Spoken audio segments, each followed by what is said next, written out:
Tu'izzu man tasha wa tuzillu man tasha. Biyadikal khair. Wa huwa ala kulli syai'in qadir. La ilaha illallah wahdahu la syarikalah. Lahul mulku wa lahul hamdu. Yuhyi wa yumiit. Wa huwa ala kulli syai'in qadir.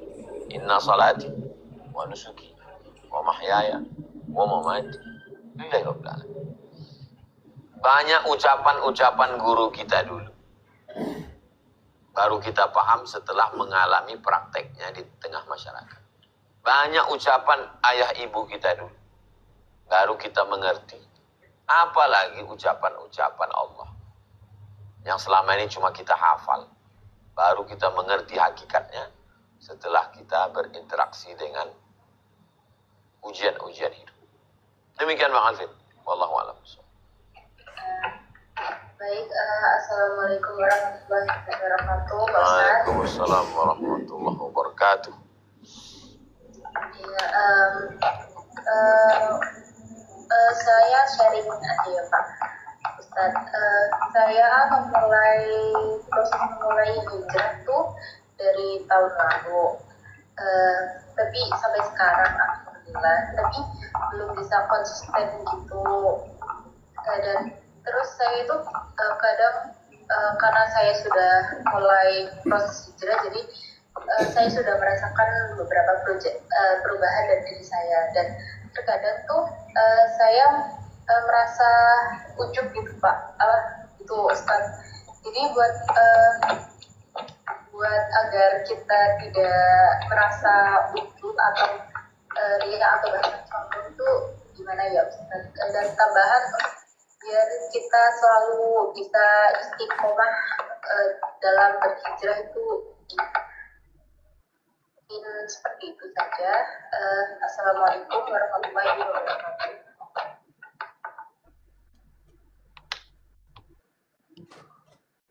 Ujub, merasa kagum pada diri sendiri. Saya terlintas rasa kagum pada diri sendiri. Bagaimana cara saya menghilangkannya?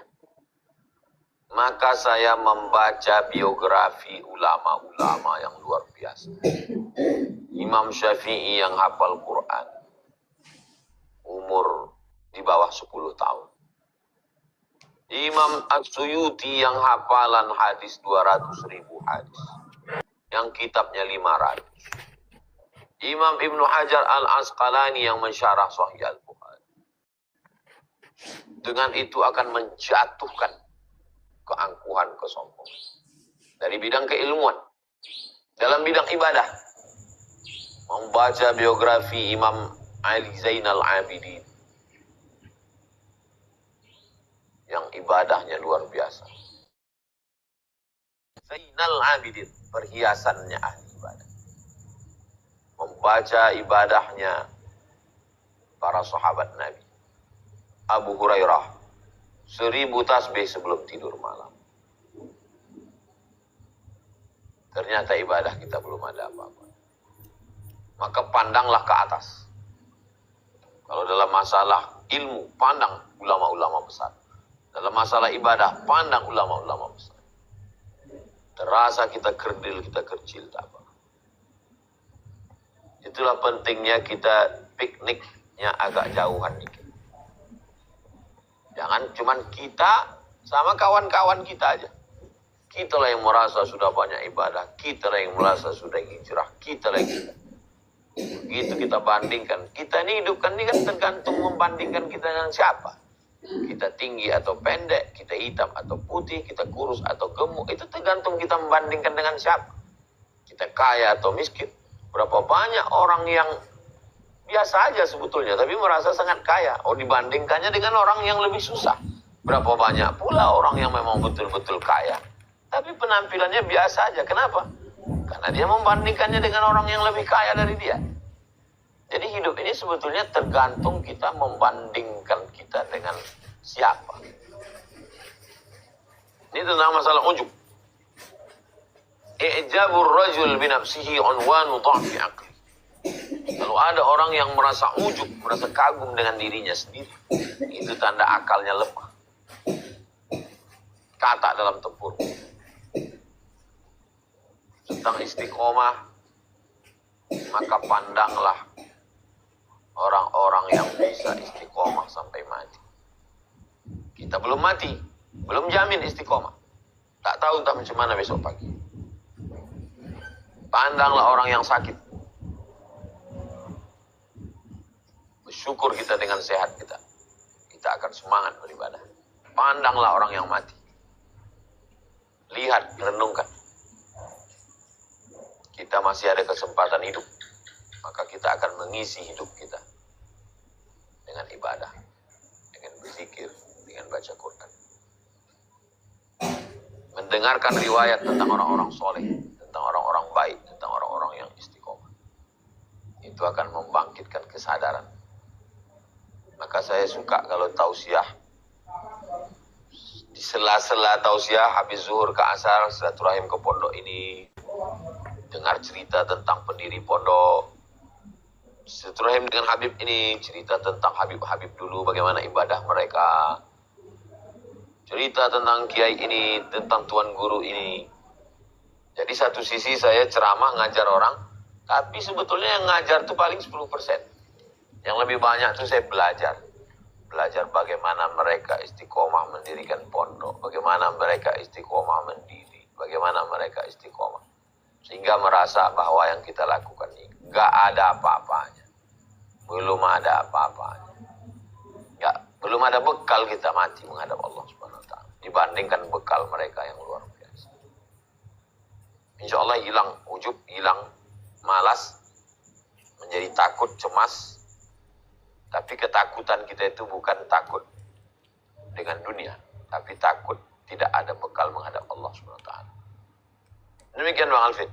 Wallahu a'lam.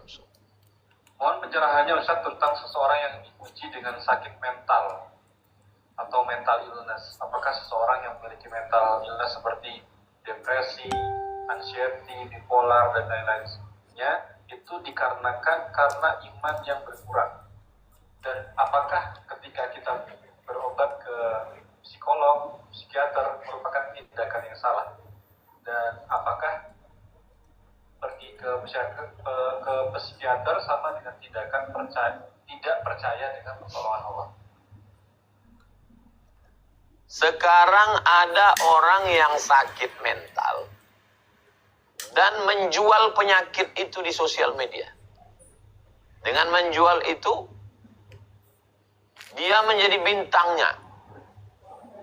Jadi artis sakit mental. Jadi bintang iklan. Ngaku di depan orang banyak, saya ini sakit mental. Orang begini, dia nggak akan sembuh-sembuh. Karena kalau dia sembuh, dia nggak laku lagi. Karena memang jualannya penyakitnya itulah jualan. Jadi ada orang yang sakit, tapi dia tak sadar bahwa dia sakit. Coba pahami diri dengan baik. Saya ini sakit. Kalau begitu mencari obat, bukan menjual penyakit. Ini poin yang pertama. Yang kedua, kita disuruh berobat. Likulli da'in dawa. Setiap penyakit ada obatnya. Ada yang disuruh berobat ke Haris bin Kaldah, ahli medis. Ada berobat dengan haba sauda. Itulah dia obat-obat herbal, madu. Ada obat melalui zikir dan doa, ruqyah. Ada obatnya melalui ilmu, mindset, pemahaman, belajar, hadis, tafsir, fikih, usul fikih. Bertanya kepada orang yang tahu.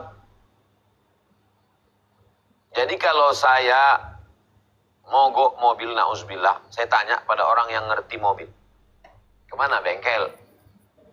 Handphone rusak, tanya ke servis handphone. Begitu juga dengan masalah pikiran ini. Ada orang yang memang sekolahnya sekolah masalah pikiran. Psikolog, psikiater. Tapi lihat dulu, orang yang takut sama Allah, yang ngaji. Ini ada psikolog dua. Yang satu ini sekuler, liberal, mungkin ateis. Hanya ilmu saja. Yang satu ini orangnya ngaji, sholat. Pergi kita ke yang ngaji. Karena ilmunya nomor dua, takutnya sama Allah nomor satu. Nanti kalau dia nasihati kita, nasihati kita takut sama Allah. Bapak mesti yakin, ini semua ada Allah. Obat tetap dikasih, keilmuannya tetap, tapi yang nomor satunya Allah. Dokter-dokter yang ngobati kita, ada dokter umum, ini dokter spesialis. Tapi ini spesialis ilmunya saja. Ilmu ini masih bisa betul, bisa salah. Tapi kalau dia takut sama Allah, mungkin ilmunya nggak seberapa. Tapi takutnya pada Allah itu, doanya, nasihatnya yang tulus ikhlas itu, masuk ke hati kita. Didoakannya kita tengah malam. Selama masih ada korelasinya dengan penyakit. Bukan dukun. Bukan syirik minta kepada jin, hantu, setan. Keilmuan, obat medis, itu bagian dari ikhtiar. Gak boleh kita tinggalkan selama dia halal. Tetap kita berdoa, berusaha kepada Allah. Anxiety, penyakit-penyakit, mental illness, apapun namanya, itu semua adalah bagian dari penyakit. Penyakit terbagi dua, ada yang zahir, ada yang batin. Maka likulli da'in dawa'un, setiap penyakit ada obatnya. Dan yang datangkan penyakit itu datangnya dari Allah, kembali juga kepada Allah. Berusaha kita berdoa, falyabudu rabb hadzal bait, beribadah sebanyak-banyaknya. Kalau beribadah sebanyaknya, at'amahum min ju', kalau lapar kau akan dikenyangkan. Wa amanahum min khauf, kalau kau takut kau akan diberikan rasa aman. Takut, cemas, ngeri, galau, gundah, merasa kesepian, ketakutan, balikkan kepada Allah Subhanahu wa taala. Demikian Bang Alvin. Wallahu a'lam bishawab. Assalamualaikum warahmatullahi wabarakatuh. Waalaikumsalam warahmatullahi wabarakatuh. Jadi gini kan, ada yang saya rasakan setelah beberapa lama ini hijrah. Jadi terkadang ini offset. Jadi agak ada pikiran yang melenceng, misalnya berbuat maksiat dalam pikiran. Nah itu terus habis itu kayak minta maaf, mohon ampun lagi itu. Tapi nanti berikutnya kayak keulang, tapi memang kadang nggak sengaja gitu, kayak pikiran yang terlintas itu.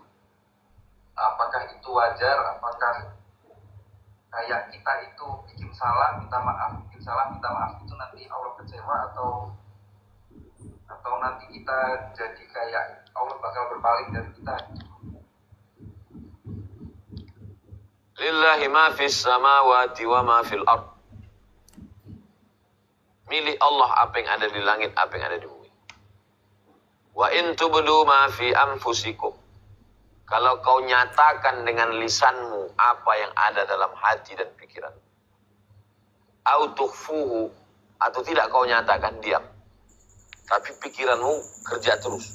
Kenapa Allah begini, kenapa begini, kenapa begini. Yuhasibukum bihillah, Allah tetap akan menghisab kamu. Allah tetap akan menghitung kamu. Lalu ketika ayat itu turun, sahabat Nabi pun mengadu. Gak sanggup kami hidup begini ya Rasulullah. Kalaulah semuanya dihisab, dihitung, bagaimana ini pikiran kami ini kerja terus. Kalau mata ini bisa dihentikan, bagaimana cara menghentikan mata? Pejam. Mulut ini bisa dihentikan, bagaimana cara menghentikan mulut? Diam. Tangan ini bisa dihentikan, bagaimana cara menghentikan? Diam. Tapi hati dan pikiran kan berpikir terus. Kenapa Allah tidak adil? Kenapa dia kaya? Kenapa dia ini? Kenapa dia ketemu jodoh? Kenapa dia ini? Kenapa? Bagaimana nih ya Rasulullah? Kami nggak sanggup kalau hidup begini. Turunlah ayat setelah itu, ujung Al-Baqarah. La yukallifullahu nafsan illa wus'aha. Allah tidak membebani orang lebih dari kemampuan. Jadi pikiran itu sudah di luar kemampuan kita. Tiba-tiba dia datang, terpercik, terpikir. Itu di luar kemampuan kita. Lalu yang kemampuan kita yang mana? Untuk menghentikannya. Astaghfirullahaladzim. Buka Quran langsung. A'udzubillahiminasyaitonirrajim. Bismillahirrahmanirrahim. Yasin. Wal Quranil Hakim. Kebetulan Nggak ada Quran digital, mati. Salawat banyak-banyak. Allahumma sholli ala Sayyidina Muhammad wa ala ali Sayyidina Muhammad. Astaghfirullahaladzim, astaghfirullahaladzim, astaghfirullahaladzim. Nanti kalau kita buat dosa, Allah akan berpaling dari kita. Innallaha la yaghfiru an yushraka bih. Allah tidak mengampuni dosa syirik. Wa yaghfiru ma duna dzalika liman yasha. Allah mengampuni dosa selain syirik. At-taibu minadz dzambi kama la dzamba lah. Orang yang bertaubat minta ampun dari dosa, maka dia seperti orang yang tak berdosa. Jangan pernah berhenti minta ampun kepada Allah. Wasari'u ila maghfiratin min rabbikum. Bersegeralah minta ampun kepada Allah. Yang tidak boleh itu dengan penuh kesadaran melakukan perbuatan dosa. Itu fasik namanya. Yudhillu bihi katsiran wa yahdi bihi katsiran. Wa ma yudhillu bihi illa al-fasiqin. Allah menyesatkan orang yang fasik. Terlintas pikiran, segera tutup. Astaghfirullahaladzim. Bertasbih, zikir, sholawat, istighfar, baca Quran untuk menghentikan itu. Demikian Bang Alvin. Wallahu a'lam bishawab. Yang bertanya suami saya. Ya, silakan. Assalamualaikum Pak Ustaz. Waalaikumsalam warahmatullahi wabarakatuh. Izin bertanya Pak Ustaz. Baik. Sekitaran di lingkungan kantor saya Pak Ustaz. Ya. Jadi begini Pak Ustaz. Saya melihat kawan saya selalu hidupnya dari segi rezekinya selalu enak, nyaman gitu. Ya. Tapi saya bukan mengiri atau bukan gimana gitu. Tapi dari sisi ibadah dia selalu mohon maaf kayak bolong-bolong gitu, kurang gitu. Tapi dia rezekinya selalu mengalir Ustaz. Nah, sedangkan saya gimana ya, mencoba lebih untuk ibadah bukan lebih baik dari dia, cuma saya berusaha lebih baik daripada dia. Insya Allah tepat waktu, selalu minta di tengah malam, tapi rezekinya masih lebih baik biar yang ibadahnya kurang. Nah, untuk itu bagaimana cara menyikapinya untuk diri saya, Ustaz? Demikian, terima kasih. Assalamualaikum warahmatullahi wabarakatuh. Waalaikumsalam warahmatullahi wabarakatuh.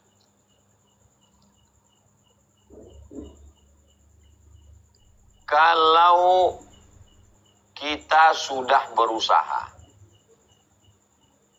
sudah ikhtiar, sudah belajar, sudah ibadah, sudah semuanya, dikasih Allah kap 70 yang kecepatannya tidak lebih dari 50 km per jam.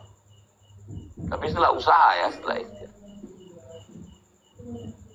Kemudian ada orang yang tidak usaha, dapat warisan bapaknya, dapat hasil judi, dapat hasil macam-macam, dapat yang kecepatannya 120. Kalau orang yang tidak hijrah pikirannya, baru hijrah pakaiannya, dia akan berkata, kenapa Islamku tidak membuat aku cepat seperti dia? Tapi kalau orang yang sudah sampai pemahamannya, dia akan berkata, Allah menyelamatkan aku. Kan itu cara Allah menyelamatkan dia itu. Supaya ketika azan berkumandang, karena kecepatannya 50, azan berkumandang masih dengar, masih sempat belok masjid. Kalau 120 nggak kedengaran lagi azan itu dah. Apa yang mau dikejar cepat-cepat? Kalau 50, ayam lewat masih nampak, masih bisa direm lagi. Kalau udah 120, babi pun ditabrak. Ini yang saya ceritakan ini ilustrasi gambaran. Antara berpikir Allah sayang dengan kita, atau dia lebih beruntung dari kita, itu tidak ada wahyu yang datang ke kita. Tidak datang malaikat Jibril ngasih tahu, Allah ngasih kau ini karena Allah sayang sama kau. Supaya bisa berhenti ke masjid. Supaya tidak hantam kromo, bantai halal haram. Maka yang paling penting itu adalah ngerti, paham, sadar. Setelah all out usaha. Saya tidak setuju juga dengan orang yang malas-malasan. Lalu kemudian kajian kita malam ini melegitimasi kemalasannya. Itu yang membuat kemunduran umat Islam ini nanti. Usaha malas, bangun kesiangan. Pas giliran gagal, ditanya, kamu kok gini? Ini kehendak Allah. Itu juga nggak betul. Jadi saya mau yang bisnismen terus bisnis. Yang mau ikut tes polisi tentara terus lari pagi, olahraga. Tapi nanti setelah tes lulus, berarti Allah mau antum berjuang. Gagal, berarti menurut ilmu Allah ada tempat medan lain untuk berjuang. Itu yang saya maksudkan ini. Saya nggak mau kajian malam ini membuat kita jadi letoy loyo, umat Islam jadi mundur gara-gara ngaji malam ini. Tapi saya juga tidak mau orang menjadi semangat karena hawa nafsu. Demikian Bang Alvin. Wallahu a'lam. Assalamualaikum warahmatullahi wabarakatuh. Waalaikumsalam. Pak Ustadz, mau tanya, gimana sih sikap seharusnya seorang anak ketika melihat orang tua yang belum berhijrah gitu Pak Ustadz. Sedangkan saya kan sudah berhijrah, jadi tahu bahwa akhirat itu perlu diprioritaskan gitu Pak Ustadz. Sedangkan apakah Nabi Ibrahim meninggalkan ayahnya Azar? Tidak. La ilam tantahi, kalau kau tidak berhenti menasehati aku. La arjumannaka, aku lempar kau pakai batu sampai mati, kata Azar. Wahjurni maliyah, tinggalkan aku. Apa jawab Nabi Ibrahim? Sa'astaghfirulaka Rabb. Aku akan memintakan ampun kepada Allah untuk engkau. Innahu kana bi hafiyyan. Allah itu dekat dengan aku dan dia mengabulkan doaku. Apakah Nabi Muhammad SAW meninggalkan Abu Talib? Tidak. Sampai akhir sakratul maut. Antum belikan dia kain sarung. Antum belikan baju koko. Antum belikan peci. Belikan tasbih. Ini sudah bulan Rajab, Sa'ban sebentar lagi, ayah. Ini mau masuk bulan Ramadan. Dicampakkannya, dilemparkannya. Pulang. Jangan antum lawan. Antum udah dapat pahala. Antum udah dapat rahmat Allah. Yang antum mau kejar kan pahala. Masalah dia mau nggak mau tuh urusan dia. Berhenti ke antum berbuat baik? Enggak. Kalau berhenti antum gagal. Nanti mau Ramadan antum datang lagi. Antum cium tangannya. Antum minta maaf. Minta ampun. Malam antum tahajud, antum doakan.